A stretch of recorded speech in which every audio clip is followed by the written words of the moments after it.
SC/ST act के मामले में कार्यवाही करते हुए पुलिस टीम ने गहनता से जांच के बाद SC/ST का झूठा मुकदमा दर्ज करवाने के चलते 2 लोगों को गिरफ्तार कर लिया है। डीएसपी टोहाना ने बताया कि पारिवारिक झगड़े से गुस्साए व्यक्ति ने साथियों के साथ मिलकर यह साजिश रची थी। टोहाना के नवनियुक्त डीएसपी शुक्रपाल सिरसवाल ने लघु सचिवालय स्थित अपने कार्यालय में प्रेस वार्ता को संबोधित करते हुए बताया कि SC/ST एक्ट व महिला विरुद्ध अपराध को लेकर पुलिस के उच्च अधिकारी व सरकार गंभीर है। पुलिस ऐसे मामलों में प्राथमिकता के आधार पर कार्रवाई करती है। हमारे पास समय समय पर सरकार की तरफ से और उच्च अधिकारियों की तरफ से दिशा निर्देश आते रहते हैं कि जो SC/ST तबके के जो लोग हैं और जो महिला विरुद्ध अपराध है उन अपराधों को गंभीरता से लिया जाए और प्राथमिकता पे उनको निपटाया जाए।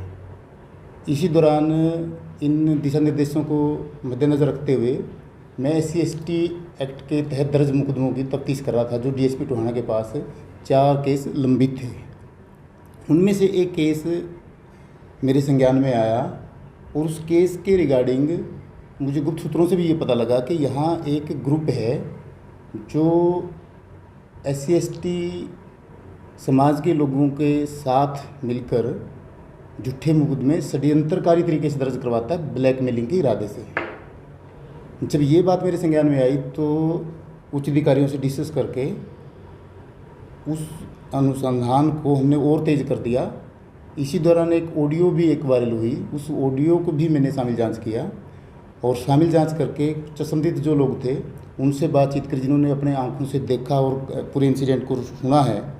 जब मुझे ये तसल्ली होगी कि ये मामला झूठा है, ना केवल झूठा है बल्कि जानबूझकर एक षड्यंत्र के तहत अपने विरोधी पक्ष के खिलाफ दर्ज करवाया गया है। जब उस मामले में पूछताछ के लिए 2 लोगों को मैंने बुलाया तब ये खुलासा हुआ कि उनमें से कुछ लोग धरने पे बैठे थे यहाँ पुलिस के ऊपर ये दबाव बनाने के लिए कि झूठे मुकदमों में भी पुलिस आरोपियों को अरेस्ट करे, उनको गिरफ्तार करे। तो जब ये मामला संज्ञान में आया तो उन 2 लोगों को, जिनमें एक मुख्य आरोपी है जो साजिश करता है और जो एक अनुसूचित जाति से संबंधित मुख्य शिकायत करता है, वो भी हमारी गिरफ्त से बाहर है। इस संबंध में हमने 2 लोगों को गिरफ्तार किया है। एक गौरव गोयल नाम का व्यक्ति है, एक बंसी सैनी नाम का व्यक्ति है और इनके अन्य साथी भी इसमें वांछित है। ये लोग SC/ST समाज के लोगों को अपने विश्वास में लेकर उनको मोहरा बनाकर गलत तरीके से झूठे और षड्यंत्रकारी मुकदमे दर्ज करवाते हैं। इस मामले में तफ्तीश के दौरान मैंने उन लोगों के खिलाफ कार्रवाई करी है। इसलिए कार्रवाई की है ताकि महिला विरुद्ध अपराध और SC/ST मामलों के अलावा बाकी समाज को भी न्याय सुनिश्चित किया जा सके, इसलिए ये कदम हमने उठाया है। सर, ये एक लीगल पॉइंट है, ये यहाँ डिस्कस करना ठीक नहीं रहेगा। जो भी एप्रोप्रिएट सेक्शंस ऑफ लॉ है और प्रोसीजर को फॉलो करते हुए हमने उसमें वो ऐड किए हैं, ईजाद किए हैं। उसी मुकदमे में SC/ST के प्रावधानों के तहत जो मामला दर्ज है उसी में हमने नए सेक्शंस इसमें ईजाद करके और उनकी गिरफ्तारी करी है 2 आरोपियों की।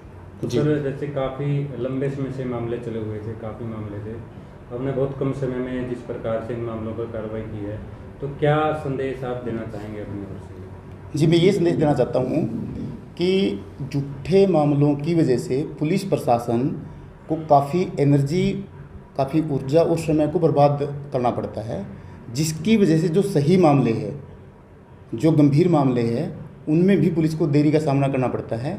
इसलिए हम आपकी इस प्रेस कॉन्फ्रेंस के माध्यम से ये एक संदेश पब्लिक को देना चाहते हैं कि झूठे मुकदमे दर्ज करवाने वाले सावधान हो जाएं, ताकि सच्चे मुकदमों में जनता को न्याय दिया जा सके और बिना देरी, किसी भी देरी के न्याय सुनिश्चित किया जा सके। जी, इसमें कुछ और भी लोग शामिल हैं जिनकी भूमिका की जांच की जा रही है।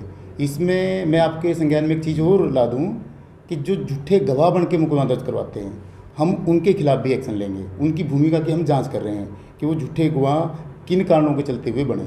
उनका भी कहीं इरादा ब्लैकमेलिंग का तो नहीं है, तो इसलिए हम उनके खिलाफ भी कार्रवाई करेंगे। उनके नामों का खुलासा मैं अभी नहीं करूँगा, समय आने पर उनके नामों का खुलासा किया जाएगा। मुख्य आरोपी का आपने जिक्र किया और मुख्य साजिशकर्ता का। मुख्य साजिशकर्ता इसमें गौरव गोयल नाम का एक व्यक्ति है, जो किसी पारिवारिक दूसरे अपने विरोधी पक्ष के खिलाफ उसका कोई पारिवारिक मसला है, उसकी वजह से वो गुस्से में उसने जो है ये साजिश रची अपनी रंजिश रखते हुए। और एक जो मुख्य शिकायत करता है वो अनुसूचित जाति से संबंध रखता है, उसको साथ लेकर और कुछ अन्य लोगों के साथ लेके ये झूठा मुकदमा साजिशपूर्ण तरीके से दर्ज करवाया है, इसलिए हम ये कार्रवाई कर रहे हैं। जी, मैं और लोग भी इसमें शामिल हैं और उनकी भूमिका की जांच कर रहा हूं। उनके नाम अभी मैं नहीं बता पाऊंगा आपको। कुछ और भी केस आपके संज्ञान में आए हैं, जैसे आपने अभी शुरुआत में जिक्र किया था कि कुछ केस हैं, कुछ केस आपके पास आए, ये कुछ है या आप वैसी बात कर रहे हैं? नहीं, मेरी नॉलेज में मेरे पास इस तरह की खुफिया सूचनाएं भी है कि काफ़ी मुकदमे जो है इस तरीके के मिलेंगे और मेरे कुछ नॉलेज में भी है मामले इस तरह के, उनकी मैं जांच कर रहा हूं।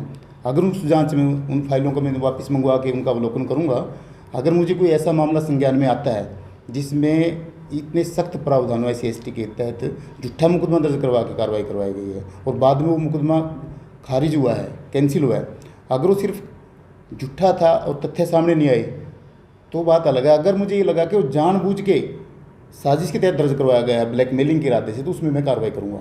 जी।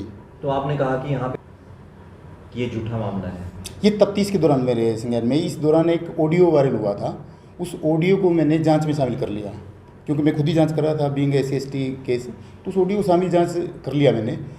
फिर मौके पे जाके उन गवाहों से बातचीत करी, कुछ और तथ्य ऐसे फाइल पे सामने आए जो फाइल का जो FIR का जो कंटेंट है, जो उसका मजमून है, उस मजमून की वो पुष्टि नहीं कर रहे थे। ना केवल पुष्टि कर रहे थे बल्कि वो तथ्य झूठे भी थे, और ना केवल झूठे थे बल्कि वो फैक्ट साजिशपूर्ण भी थे। तो इससे जब मैं इस निष्कर्ष पे पहुंच गया कि ये साजिश के तहत मुकदमा दर्ज करवाया गया, ये मामला केवल झूठा नहीं है बल्कि ब्लैकमेलिंग के इरादे से दर्ज साजिश के तहत दर्ज करवाया गया मामला है, इसलिए मुझे इस मामले में इस तरह की कठोर कार्रवाई करनी पड़ी है। मुख्य आरोपी नहीं काबू हुआ होगा? जी, मुख्य आरोपी फिलहाल धरना स्थल से अपने साथियों के साथ वो गायब हो गया। जैसे ही मुख्य आरोपी के नॉलेज में ये बात आई कि पुलिस इस मामले में कार्रवाई कर सकती है, तो वो धरना स्थल से अपने साथियों के साथ गायब हो गया है। उसके लिए उसको अरेस्ट करने के लिए हमने टीमें गठित कर दी है और बहुत जल्द ही हम उसको पुलिस की गिरफ्त में ले लेंगे और कानूनी कार्रवाई करेंगे उसमें।